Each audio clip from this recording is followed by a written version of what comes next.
तर मुख्यमंत्री माझी लाडकी बहीण योजनेच्या पात्र महिलांसाठी 25 आणि 26व्या हप्ते वितरणासंदर्भात एक मोठी अपडेट आलेली आहे।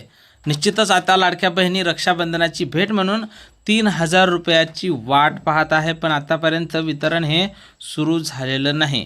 GR सुद्धा जो आला होता तो सुद्धा डिलीट करण्यात आलेला आहे आणि आता रक्षाबंधन हे फक्त 4 ते 5 दिवस शिल्लक राहिलेलं आहे। त्यामुळे आता जर GR येईल तर GR आल्याच्या नंतर त्याची प्रोसेस होईल आणि त्यानंतर वितरण सुरू होईल। पण मिळालेल्या माहितीनुसार आता कसलाही GR येणार नाही किंवा घोषणा होणार नाही।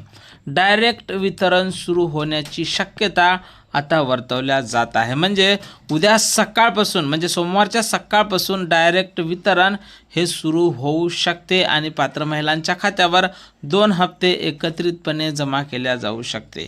लाडक्याताईंनो, सूत्रांकडून मिळालेल्या माहितीनुसार आता डायरेक्ट वितरणाला सुरुवात होऊ शकते आणि उद्या सकाळी जर वितरण डायरेक्ट सुरू झालं तर निश्चितच तुम्हाला 28 तारखेपर्यंत हे पैसे सर्व पात्र महिलांच्या खात्यावर जमा होईल।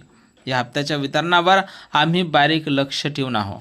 वितरणासंदर्भात जशी काही नवीन माहिती, नवीन अपडेट आपल्याकडे उपलब्ध होईल, सर्वप्रथम त्या संदर्भातला व्हिडिओ तुम्हाला आपल्या चॅनलवर पाहायला मिळेल। त्यामुळे तुम्ही जर नवीन असाल तर नक्कीच आपल्या व्हिडिओला लाईक करा, चॅनलला सबस्क्राईब करा आणि 28 तारखेपर्यंत म्हणजे रक्षाबंधनाच्या दिवसापर्यंत आपल्या चॅनलवर अपडेट राहा। भेटूया पुढच्या एका नवीन व्हिडिओमध्ये महत्त्वपूर्ण माहितीसोबत। जय महाराष्ट्र।